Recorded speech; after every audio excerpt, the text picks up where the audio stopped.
Hi everyone, welcome to Manual Academy. My name is Muhammad Firoz Alam. Today's topic is past continuous tense. It is also called past progressive tense or past imperfect tense. Right? Well, when we talk about past tense, basically there are two types of tense in past. Past simple and past continuous. Let us understand the difference between these two tenses very first. Okay, simple past tense. Simple past tense and past continuous tense. Right? ये दो चीज़ मैं लिख रहा हूँ क्यों? क्योंकि दोनों का रिलेशन है. ये दोनों चीज़ को समझना बहुत ज़रूरी है. हम लोग क्या पढ़ रहे हैं? पास्ट कॉन्टिन्यूअस पढ़ रहे हैं. राइट? अब समझने की जरूरत क्या है कि अगर मैं बात करूं when we talk about past simple, तो होता क्या है कि जब कोई काम when something happened in the past time at point of time, some point of time, some specific point of time, that is called simple past tense. और जब मैं पास्ट कॉन्टिन्यूअस की बात करूं, if something happened in the past for a period of time, something happened in the past that started in the past and it is continued for a period of time, that is considered to be past continuous tense. It would be a bit clear if I give you some examples. Let's have a look on the examples, over the examples. See, suppose अभी बात कर रहा हूं, मान ली कि अभी 8 बज रहा है, 8 PM. It is 8 PM now. Right? This is 6 PM and this is 4 PM. 4 PM, 6 PM, 8 PM. गौर कीजिएगा, अभी ये नाउ की बात करो, अभी कितना बज रहा है? 8 बज रहा है. ये बहुत इंपॉर्टेंट चीज बता रहा हूं. 8 बज रहा है अभी, ये 6 बज रहा है, ये 4 बज रहा है, ये नाउ है 8 बज रहा है. अब मैं क्या कर रहा हूं? मान ली कि मैं कोई भी काम कर रहा हूं, खाना पका रहा हूं या कुछ भी काम कर रहा हूं. राइट? मैं 4 बजे कोई काम करना शुरू किया. 4 बजे कोई काम करना शुरू किया. मैंने क्या किया? I started working. 4 बजे काम करना शुरू किया और काम कब तक किया? 4 बजे शुरू किया और 6 बजे तक खत्म कर दिया. मतलब क्या हुआ कि ये 4 बजे क्या है? 4 PM क्या है? It's a point of time. 6 PM क्या है? It's a point of time. Point of time. मतलब क्या हुआ? I started working at 4 PM. I started working at 4 PM. तो ये क्या हुआ? I started working. I started working at 4 PM. ये आपका क्या हुआ? सिंपल पास्ट हो गया. राइट? और जब मैंने काम करना शुरू किया 4 बजे और काम को मैंने कितने बजे खत्म किया? 6 बजे खत्म किया. तो 6 PM में खत्म किया. मतलब I finished it at 6 PM. मैंने 4 बजे काम करना शुरू किया. I started working at 4 PM. तो ये क्या हुआ? सिंपल पास्ट टेंस हुआ. अगर मैं बात करूं I finished working at 6 PM, ये भी मेरा सिंपल पास्ट हो गया. लेकिन जब हम कोई सी चीज पर अगर मैं बात करूं कि एक्चुअली मैंने किया क्या, 4 बजे से लेकर के 6 बजे तक काम किया, तो मैं एम्फेसिस डालना चाहता हूं इस चीज पे कि 4 बजे से लेकर के मैंने 6 बजे काम किया. मतलब क्या हुआ? I was working from 4 PM to 6 PM. मतलब क्या हुआ? आई was working from 4 PM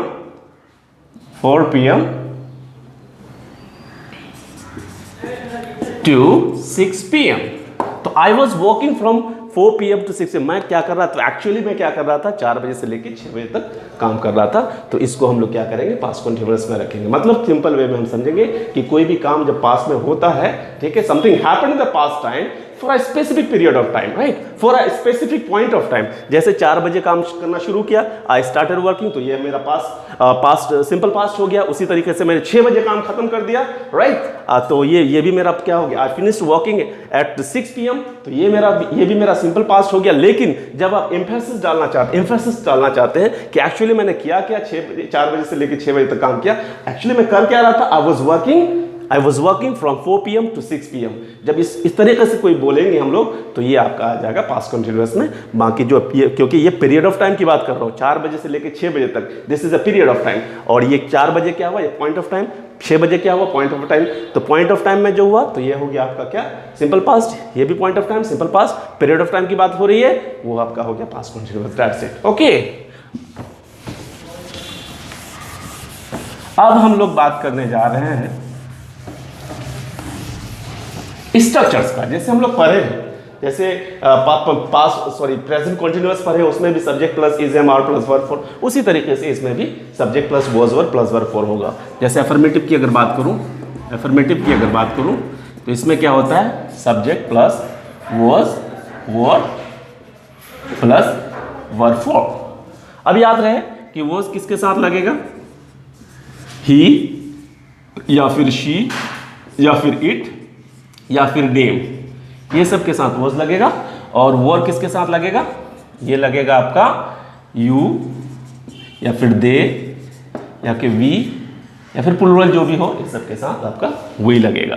तो जैसे अगर मैं बोलूं कि मैं खा रहा था, मैं खा रहा था, तो मैंने बताया यहाँ लिख दिया हूं कि वॉज किसके साथ लगेगा, आई के साथ भी लगेगा, आई के साथ भी लगेगा। तो क्या होगा एक्चुअली, आई, उसके बाद सब्जेक्ट, उसके बाद वॉज वर्ब, आई के साथ क्या लगेगा, आई के साथ वॉज लगेगा, तो आई वॉज ईटिंग, वो खेल रहा था, वो खेल रहा था, तो क्या होगा भाई, ही, सब्जेक्ट क्या हुआ, वह, ही के साथ भी वॉज लगेगा, ही वॉज प्लेइंग। अगर आप बोले हम लोग खेल रहे थे, हम लोग खेल रहे थे, तो क्या होगा भाई, वी वर प्लेइंग, राइट। अब एक चीज और बता दूं आपको, that is of great importance, that is of great utmost। वो क्या है कि most of the students incorrect the pronunciation, most of the students pronounce these two words incorrectly. I'm not talking about students only, even the teachers are making mistakes just to pronounce these two words incorrectly. So listen to me very carefully. The pronunciation of this word, I mean was, that is was. This word is to be pronounced as was, and this word is to be pronounced as were. Was, were, was, were, was, were. This is how these two words would be pronounced. Teachers, even the teachers are making mistakes to pronounce these words, right? अगर pronunciation matters a lot. अगर आप किसी word का pronunciation गलत करते हैं, मान ले कि आपकी मतलब वोकेब बहुत अच्छी है, वर्ड्स पार बहुत अच्छा है, आपके ग्रामर में बहुत पकड़ है, but mind you one thing, if you pronounce the words incorrectly, it means आप क्या करते हो, वो समझ लो कि वो ऐसे हो जाएगा जैसे आप सब्जी तरकारी बना रहे हो, सब चीज़ डाल दिए, नमक बहुत ज़्यादा डाल दिए, तो वो क्या हो जाता है, बेकार हो जाता है, सारी चीज़ रहने के बावजूद भी बेकार हो जाता है। उसी तरीके से जब आप अंग्रेजी में बात करते हो, everybody is going to understand you, but mind you one thing, ये समझ लो अगर आप इनकरेक्टली प्रोनाउंस करते हैं तो वो समझ लो कि वो ऐसे सब्जी तरकारी की तरह हो जाएगा जिसमें नमक बहुत ज़्यादा है। तो समझ गए प्रोनाउंसिएशन का कितना महत्व है, राइट। चलो अब बात करते हैं हम लोग निगेटिव का। निगेटिव में आते हैं subject plus was were plus verb four. जैसे वो नहीं जा रहा था, वो नहीं जा रहा था, तो क्या होगा भाई, ही was not going, right, sorry full stop. अब बात करेंगे इंट्रोगेटिव की। अगर बात करें इंट्रोगेटिव की, अगर बात करें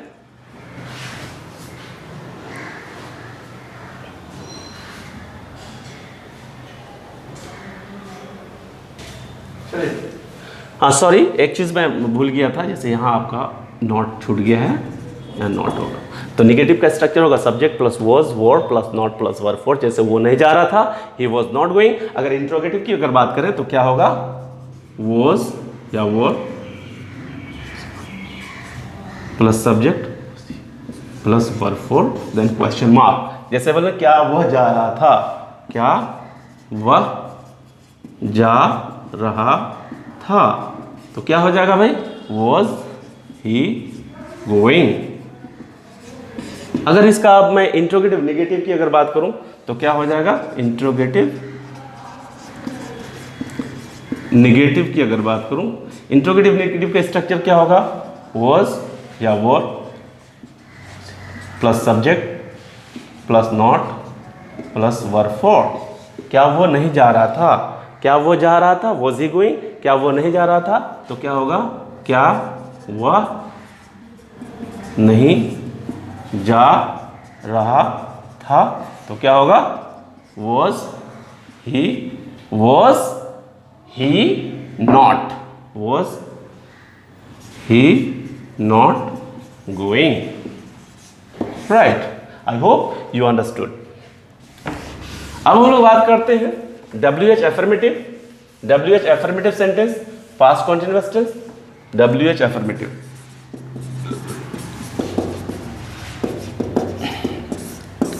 सिंपल है, आप WH वर्ड लगाओ, WH फैमिली का जो वर्ड है उसको लगाओ, उसके बाद आपको इंट्रोगेटिव लगा दो।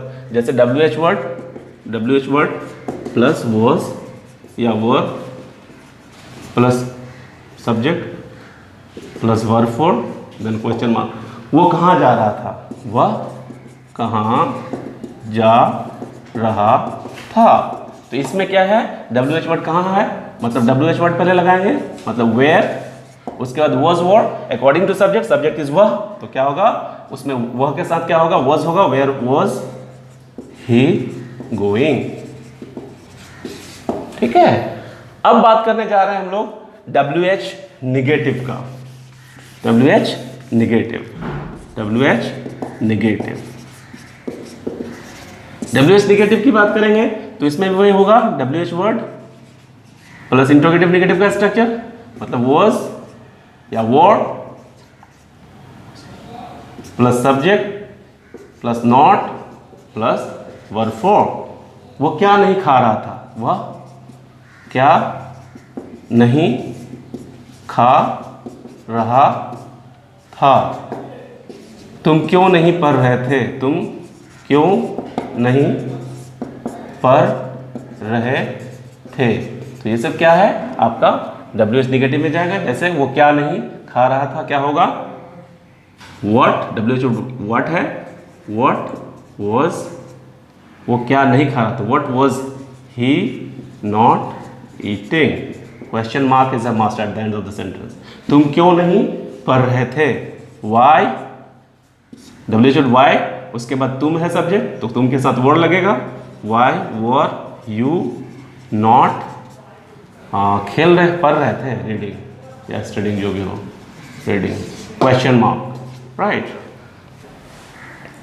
Guys, I just completed past continuous tense. I hope you understood it completely. You enjoyed the class very much, right? A lot. And please like, comment and share my videos.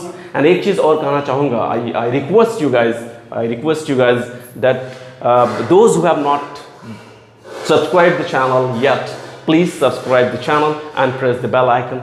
Thank you so much. Have a nice day.